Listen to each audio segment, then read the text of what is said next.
How's it going, everybody? Bryan Alvarez here on Wrestling Observer Live. We are here every day, Monday through Friday, noon Pacific, 3 Eastern, Sundays, 3 Pacific, 6 Eastern. We got a lot to talk about here on the show today. If you'd like to give us a call, 844-411-5411. That is toll free, 844-411-5411. Text messages, 425-780-7566. Right off the bat, I can tell you I have not watched the New Japan Best of the Super Juniors finals last night on njpwworld.com, but we have had nothing but a rave reviews for the top two matches. Will Ospreay became the winner of the Best of the Super Juniors tournament, ending Shingo Takagi's undefeated streak this morning in a 30-plus minute match. Ospreay defeated Takagi in the Best of the Super Juniors finals at Sumo Hall in Tokyo. Ospreay will now challenge for Dragon Lee's IWGP Junior Heavyweight Championship at Dominion on Sunday, June 9th. He had an Os cutter on Takagi from the top rope at the end of the match, held on, and then hit the Stormbreaker to get the win. Ospreay announced after the match that he is moving to Japan. He said he's going to take New Japan Worldwide as a junior heavyweight, and he wants to face both junior heavyweights and heavyweights. This is the second time he has won the Best of the Super Juniors. He also won the tournament in 2016. Dominion. This coming Sunday night, Okada will defend the IWGP Heavyweight title against Chris Jericho. Kota Ibushi versus Tetsuya Naito. And Ishii will challenge for Taichi's Never Openweight Championship. Also last night, as expected, the IWGP US Championship changed hands. Jon Moxley, in his debut for New Japan, beat Juice Robinson to win the title. And what I was told was an excellent match. The crowd went absolutely crazy for Jon Moxley. He was over like a gigantic superstar. They made him a gigantic superstar the first night in. Pro wrestling, when done right, everybody, is really not that hard. But some people make it difficult. We could talk about this and so much more after the break. Wrestling Observer Live.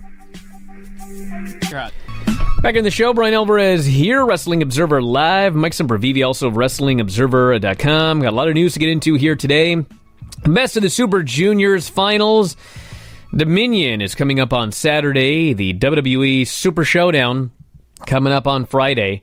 And Smackdown last night. I mean, obviously the big stories here are really the Best of the Super Juniors, but I've not seen those two matches yet, but I did see Smackdown. And I know that a lot of people hated Smackdown, okay? But let me tell you something. Goldberg is awesome. That Goldberg segment at the end of the show, he cut a better promo than I think anybody in WWE today. Apparently he's got the deal where nobody writes for him. He gets to do his own promos. And here's a guy that was never a promo guy. Like, his gimmick forever was that he never even talked. And now he goes out there in 2019. I mean, aside from his last run, I mean, he hadn't wrestled since like 2002 or 2003 or whatever. He comes back here and he blows everybody away on the microphone. It's unbelievable. Undertaker got in the ring. They looked at each other. The place just went absolutely crazy.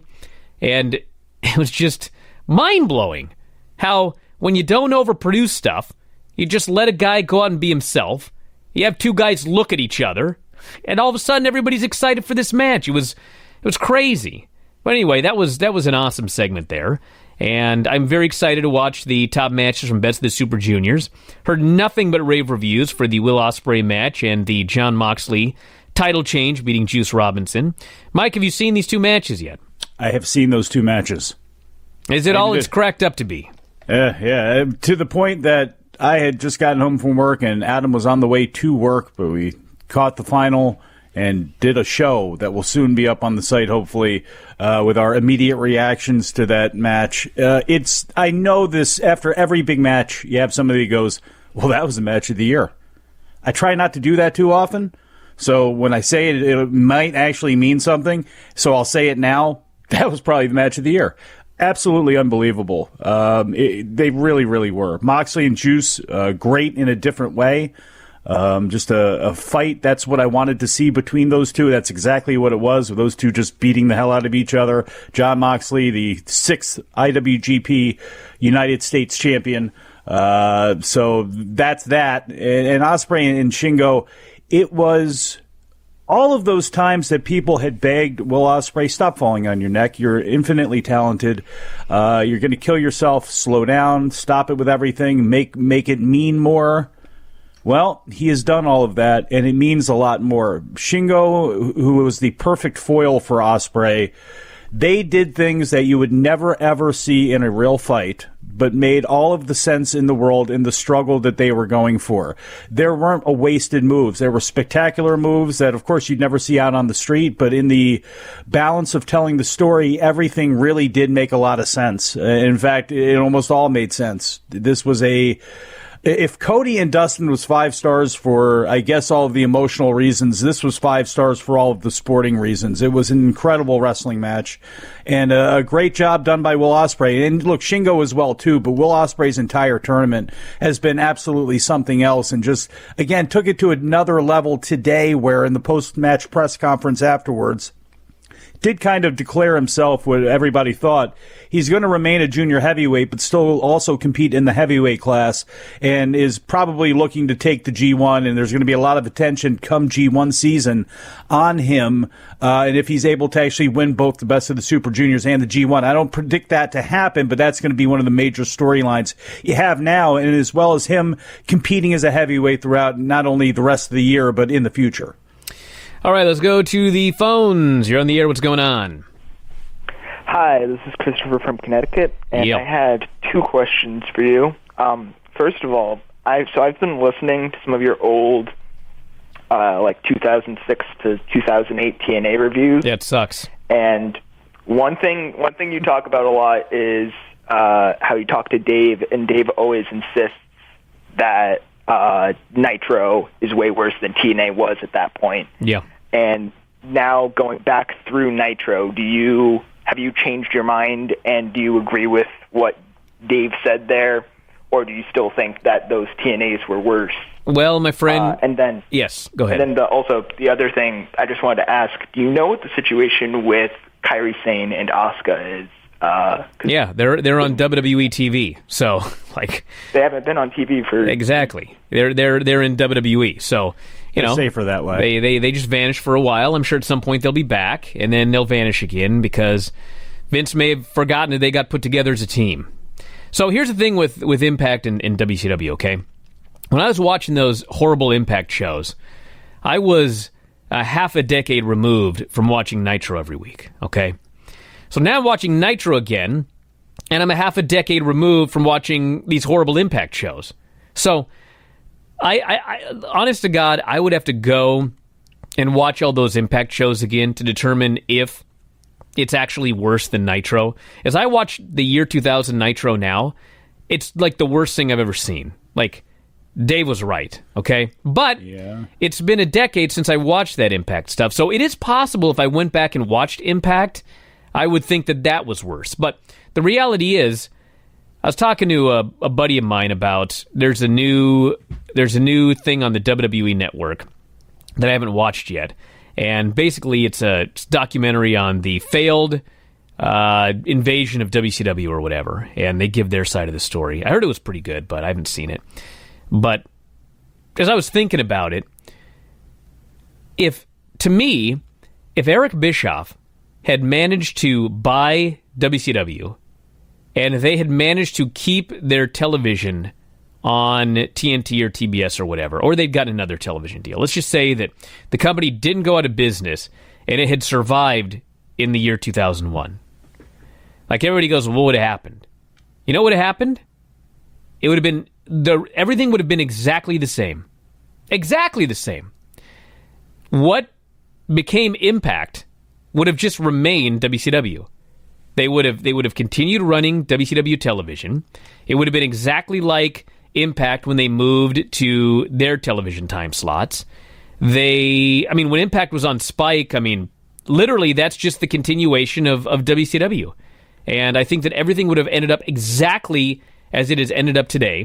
I think that Impact Wrestling today would be World Championship Wrestling, and it would be on the Pursuit channel, and maybe it would be better now because of who's in charge, but nobody would be watching it. That's what I think would have happened. So, at the end of the day, they really were both kind of equally horrible. The difference between the two companies was WCW was a company that at one point had great success. Like at one point they were the biggest wrestling company and most successful company there had ever been in pro wrestling. And then they fell off a cliff and went out of business. Impact was just always at a low level. They never achieved a high level. They just remained at a low level throughout their entire existence. That's the only difference between these two companies. Yeah, I think it comes down to what kind of loss do you want to take? Chicken and the egg argument. That was Nitro the father of Impact, and it was, and that was a spectacular failure for all the reasons that you just said. They had reached great heights. They had the greatest talent roster of all time. They had the greatest connections and the greatest backer and the greatest TV and all that stuff, and they lost all that. And as disastrous and as terrible as that programming was, is Impact worse because they made all of the same mistakes and then some without ever reaching a certain level? So it just really doesn't matter. It's just two huge, incredible losses. And regardless, WWE was leaving USA, which was going to open questions over where exactly was Impact going to land. I think the only difference would have been maybe they would have gotten on Spike earlier. They would have been on there, maybe a little bit earlier, Spike Pop. But still, ultimately, probably nothing was going to change because how are they going to survive? Money-wise, touring-wise, if you sent, with Bischoff, you could say he could have kept alive a little bit longer or something like that, or maybe even still be in operation. But on such a small level, would it really have mattered? This person here notes, did you notice this from Raw? If not, I don't blame you. They already gave up on the grittiness of the third hour where they dim the lights and make everything black and white. It lasted 2 weeks. Anybody notice they dropped it? I didn't think so. All right, back in a moment with more Wrestling Observer Live.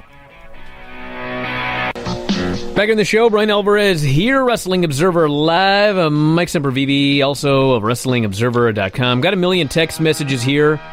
I'll read a few of these, and then we will go into the phone calls here. This person says, Alexa Bliss challenging Bayley for the women's title is giving bad deja vu from Bayley's first reign. And the Bayley This Is Your Life segment, which at the time you said was the worst Raw segment you had ever seen. Worse than the old day. Did I say that? Man, that's pretty bad. I mean, it was horrible. I've just been watching so much Nitro that, can't even conceive of some of these segments. You have been prone to hyperbole before. This person says, Jon Moxley put on one of the greatest lucha brawling matches of all time. I want him immediately put in programs with L.A. Park, Rush, Pagano, Psycho Clown, and Taurus. Dean Ambrose went back to being Jon Moxley. Actually, I take that back. Somebody is listening to this going, no, we have not seen Game Changer CZW Jon Moxley yet. That's what they want back, I'm sure, at least once or twice. Maybe Moxley and Janela, which we could see maybe in AEW one day. But yeah, he was taking it back. He was out there in a pair of wrestling trunks, a pair of spandex, like bicycle Tenzan trunks, a pair of Asics, black and gold Asics, and he just went out there and punched and kicked and kneed and slammed away, and that's exactly what I want out of Jon Moxley, especially in New Japan, barreling along with that title. This person here says, from best to worst, how would you order Carmella, Lacey Evans, Peyton, and Billie Kay? I'd be happy to answer this question. Carmella on top. As far as the best, I mean, it is Peyton by a long shot. Peyton is the best of the four, okay? Wrestling or the whole package? Wrestling. Okay. This is wrestling. Peyton is the best worker of the four, followed, believe it or not, by Carmella. Carmella and Lacey Evans are neck and neck. Lacey is a much better athlete, but Carmella limits herself, or they limit her, to 2 moves, a super kick and maybe another super kick. But anyway, the woman is athletic. I mean, if they Lacey is tremendously athletic. If listen, I'll put it this way: she's in the military. If they put Lacey Evans on the road doing house shows with Kairi Sane, Io Shirai, Asuka, in a year, she'd be by far the best of these four. By far. But they threw her into the deep end too early. She's out there on live television having horrendous matches. So at this point, I would rank her third behind Peyton and Carmella. And in a distant fourth, I'm talking I feel bad for the other 3 girls being lumped in here. It's Billie Kay. She is the worst wrestler on the entire WWE roster, and it's not even close. So There you go. I would rank her below Papa Stunt. And honest to God, as I look at this list, I'd put Papa Stunt probably second behind Peyton. So, there you go. Don't even yell at me either, everybody. I don't want to hear it. I don't care about your opinions. This person here says, you're just saying Peyton is the best because Lance trained her. No, I'm saying she's the best because of the four, she's the best. She's not great, but tell me the last singles match that Peyton had that was, like, horrible, okay? I can tell you the last Carmella singles match that was horrible, the last one she had. Same with Lacey Evans. And Billie Kay, I don't even need to get in that conversation. So, she's by far number one. Well, and if it's not Peyton, who's it supposed to be? Carmella? I mean, it definitely ain't Carmella. But yeah, so it's like it would only be between those two, and yeah, I mean, it's not exactly neck and neck. So, I mean, as an overall character, if you want to say Carmella is better and all that sort of stuff, yeah, I mean, more presence, whatever she brings to the table, connection with the fans, all that sort of stuff. But yeah, I guess if this is purely about wrestling ability or all that sort of stuff, yeah, I guess so. I don't think there's anything to get angry over, folks. Spurs says, Moxley's the man. His match last night was insane. I really wish we could see him against Ospreay or Dragon Lee. Well, you probably will. You probably will. Dragon Lee, but I don't know. Moxley match. By the way, I just want to throw this in there, too. I haven't seen it, but Adam was insisting on this, too. It actually apparently was a 3-match card because Jay White and Hiroshi Tanahashi, he says it was their best match between the two yet. So, I guess if you're going to go ahead and watch those two, you might as well watch the one right before that as well. Person says, Moxley match in this morning's Best of the Super Juniors are the matches we needed all along in WWE. Well, Vince wanted to be wacky. So you weren't going to get it. Well, because the fan, that's what you wanted out of Jon Moxley / Dean Ambrose. That's what you wanted. That's what made him him. At least that's what Dean Ambrose, Jon Moxley said. All right, this one's kind of funny, actually. With a reduced amount of wrestling on WWE this week, has Vince given up on pretending they are a wrestling show? He is not. And I tried that a long time ago. I just want to say this, okay? Yes. There was 40 minutes of wrestling in a 3-hour Raw show. Okay? That's ridiculous. But if you watched Raw, okay, they were trying to present good wrestling. The problem was whoever is in charge of the commercial breaks and the production, should be hit over the head with an Emmy and not presented an Emmy, okay? That Usos match at the beginning of the show, it was a disaster because there were commercial breaks all over the place. There was a hot tag during a commercial break. If they would have aired that match on a pay-per-view with no commercial breaks, people would have said, damn, that was a good match.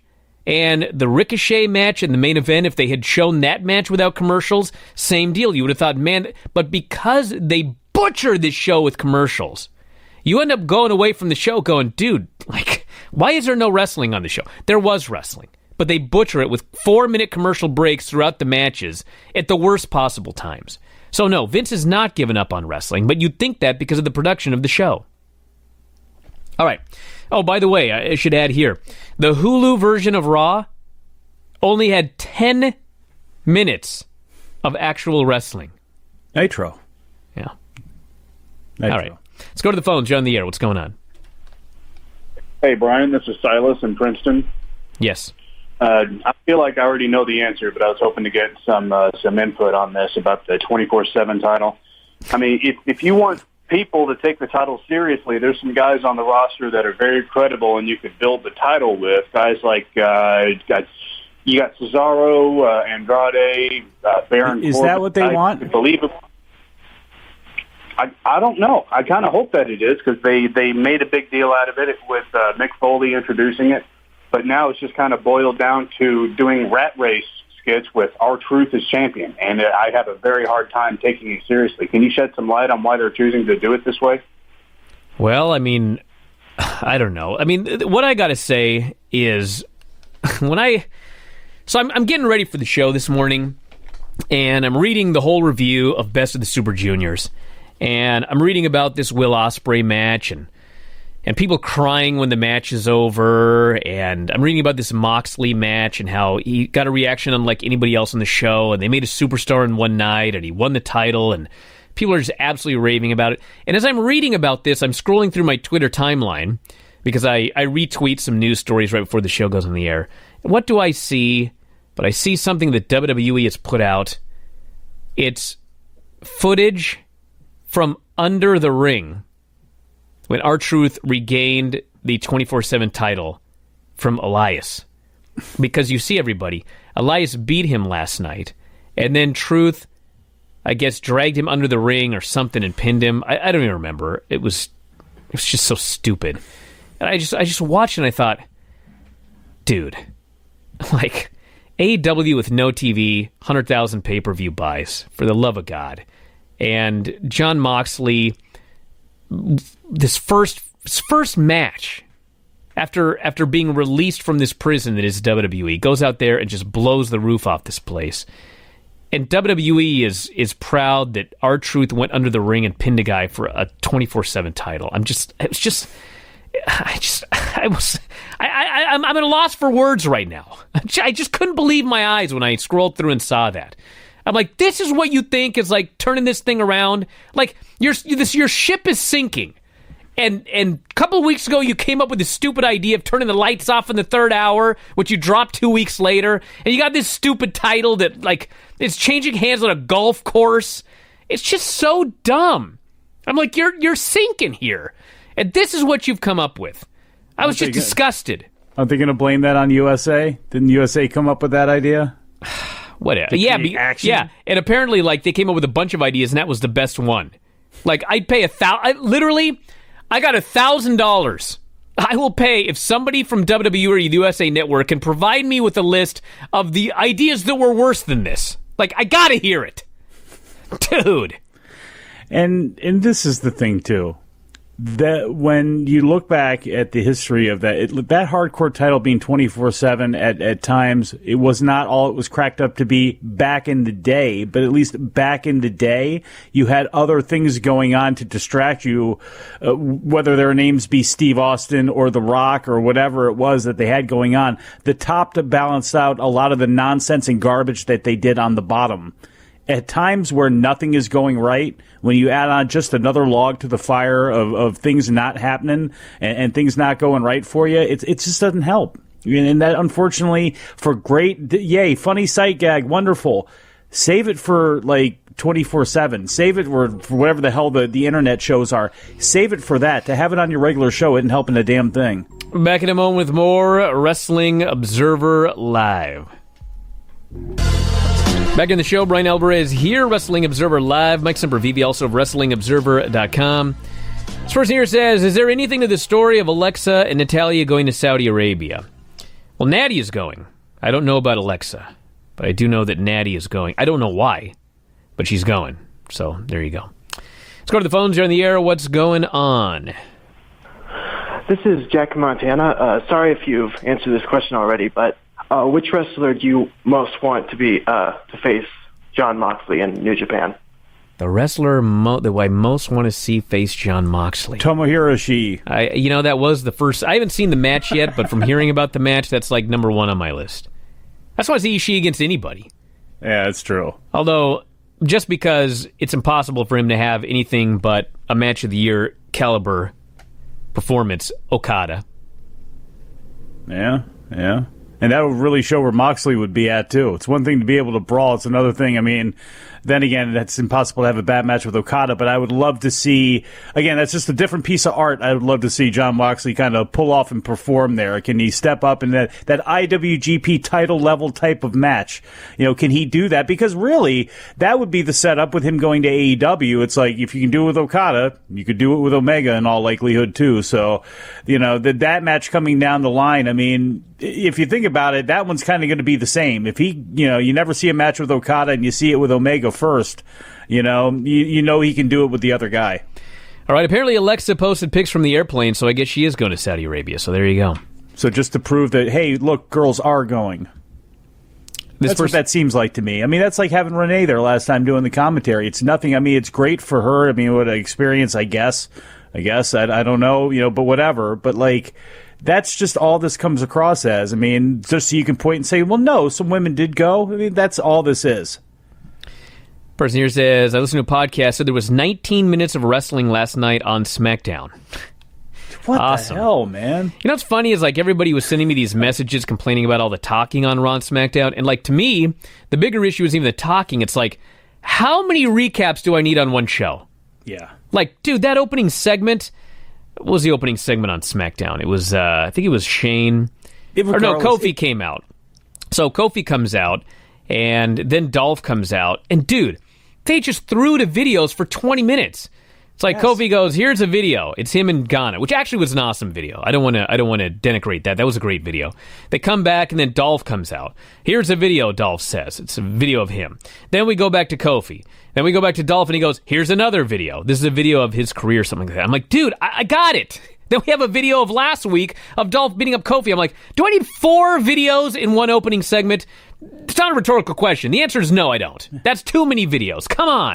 And then the whole show was videos. Yeah, the video packages of a video package, and this has been coming for a while. This has been coming because we see it get built on, longer and longer each week, and then we see the exact same video package in its final form on the pay-per-view. It's just now, it's crazy, and the weirder part is, especially on Raw, where they have such a jerky way of doing things where they'll have somebody come to the ring with an intro and then throw to commercial, and then they come back, they're right there, and then they throw it to the back, and then they bring it out, and then they're throwing it to a video. The person in the ring, it's like, it's not fun to watch. It really isn't. And I watch wrestling for wrestling. And one of the things that WCW did, and one of the things that Impact would do, is they would have these times where it's one thing to have the 20-minute opening promo. WWE's been doing that for years. That's got to change too, but that's a different story.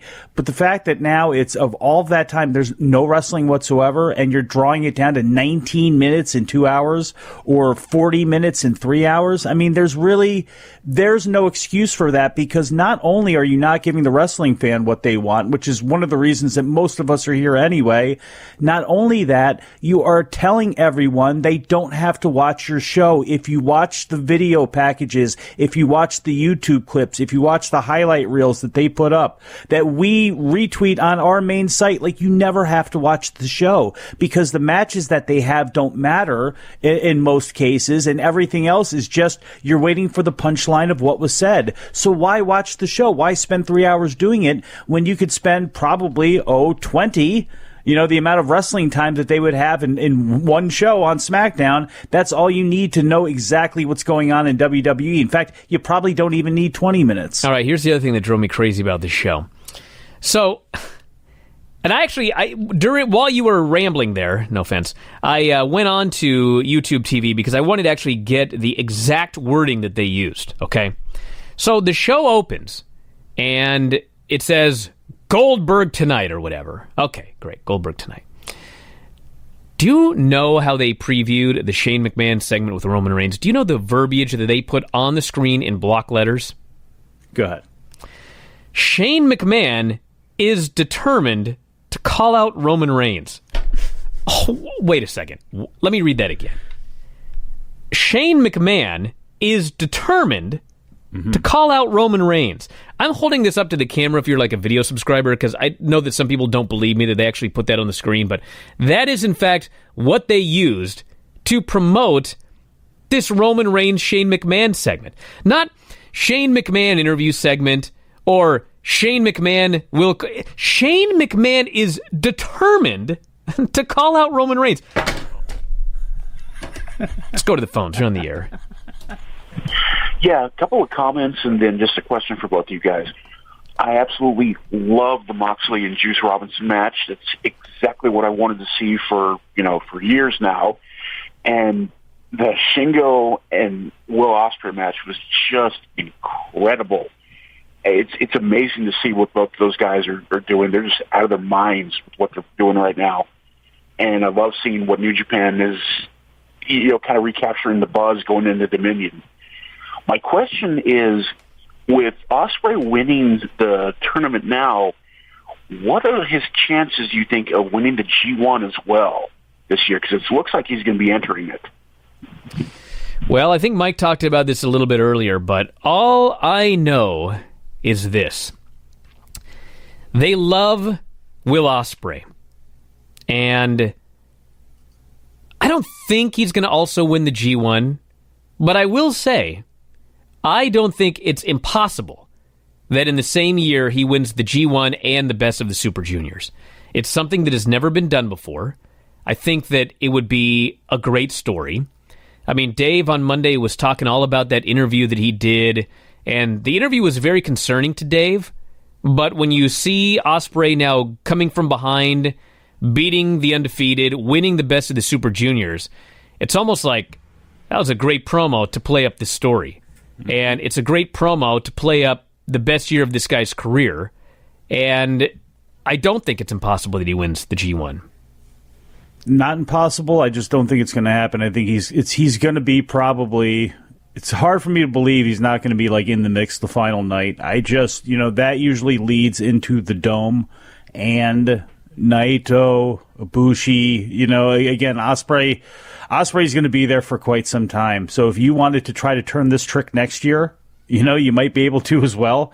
And the other thing in this that we talk a little bit about in the Big Audio Nightmare that's going up on the site too, it's a reminder that in the era of the little bit of the bulkier junior heavyweight in New Japan, that Shingo and the smaller heavyweight just in general, that Shingo with his career, which has been absolutely amazing and is now damn near 15 years at this point, which is amazing to think about because he the entirety of the Figure 4 website, that's Shingo's career and getting off the ground, and where he is at right now, he is a heavyweight title threat if you ever wanted to let him go too, and he's so great, he can work with anybody as well. This person here says, I watched your match on independentwrestling.tv. The Stun family should be ashamed. I hope you get your $1,000 from my viewing. There may be more information about this lawsuit coming up soon, but right now I can't talk any more about it. But I do want to say, with all sincerity, that I want to thank everybody who has emailed and texted very nice things ever since Saturday night. Got a lot of nice messages on Saturday night, a lot of nice messages over the last couple of days. I had to purge my email. I didn't respond to really anything. But if you sent me a message, I got it, I read it, and I very much appreciate it. So thank you to everybody. Let's do one last call. You're on the air. What's going on? Drown out my crying child. Is my connection... Hello? Yes, what's up? Is my connection worthwhile? Oh, this is Eric from Norway. I've been trying to call for a long time, but my connection sucks. Anyway, sorry. No, I just wanted to say, as a comment, I live in the one nation in the world where the WINTNER is over. And this baffles me still. I've been baffled for a month. And I wanted your comment on this. There's actually a show where he has been over. It's a very random thing, but still. What? Do you understand me at all? I understood half of what you said. The winter is over? The WINTNER. Sorry, my accent is bad. The Eric what? Rowan is actually over somewhere, and this baffles me. Who's over? Eric Rowan? Eric Rowan. Okay. Rowan, the WINTNER. Okay, yeah, the WINTNER is over. Yes. Okay. Yeah, this baffles me. I've been baffled for a month. I was at the... He's awesome. I was at the Oslo... No, don't say that. Don't come here and lie to me on the air. I'm not lying. I love the WINTNER.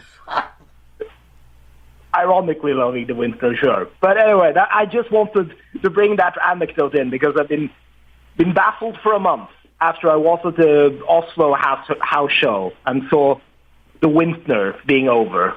The WINTNER. Okay, I got it. Guys.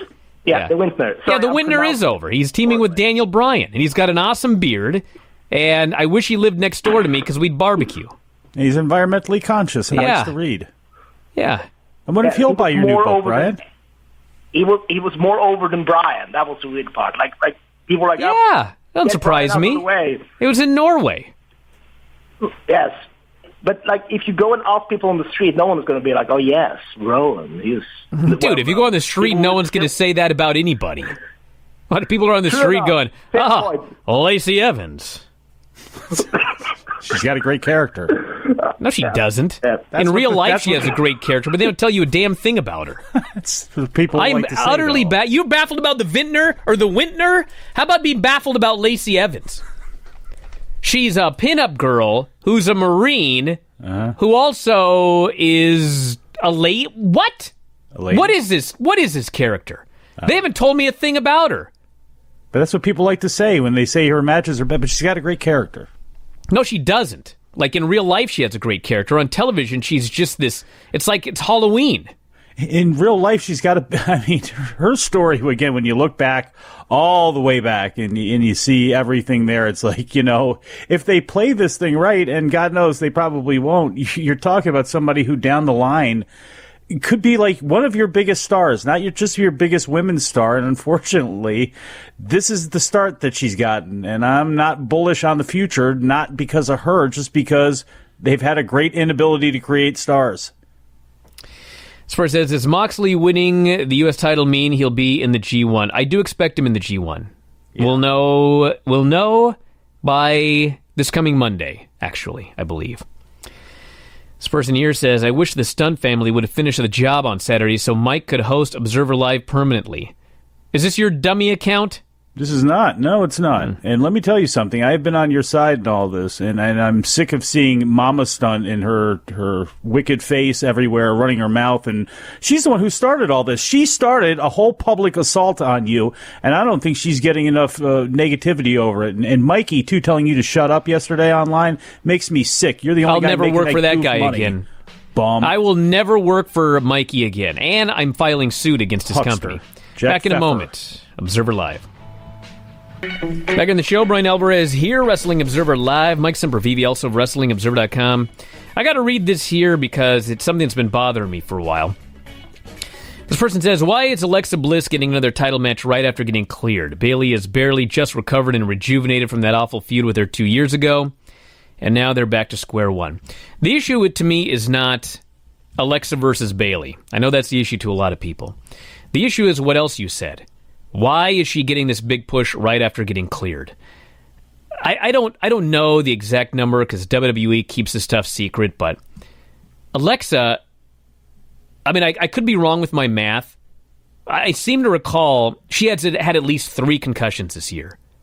There was the really, really bad one at the beginning of the year where she was like driving around and didn't know where she was or what she was doing. That was really bad. And then if I recall correctly, she came back and got another one, and now she's just coming off another one. So, again, I could be wrong, but I'm pretty sure there's been at least 3 this year, and I'm pretty sure these weren't the first 3, okay? So the thing that bothers me, the reason this bothers me is the way that WWE does their concussion and injury protocol is you're either cleared or you're not cleared. So, if you're not cleared, you don't do anything. If you get cleared, even if you're just coming off a massive concussion, once you're cleared, it's like you're all in. They want you in a ladder match, you're in a ladder match. They want you in a TLC, you're in a TLC match. And to me, this is ridiculous. Like, if she's coming off a major injury, maybe she shouldn't be wrestling right now. I realize that the thing says cleared, but to me, it's not a pass-fail. It's like, okay, you're cleared, maybe we should ease into this whole wrestling thing. But that's not the way they do things. I think that should change. Anyway, we're out of time. Everybody, want to thank Mike as always, callers and listeners, everybody in the studio. Back tomorrow with more. And tonight, Wrestling Observer Radio with Dave Meltzer, only at WrestlingObserver.com. Talk to you again next time. Wrestling Observer Live.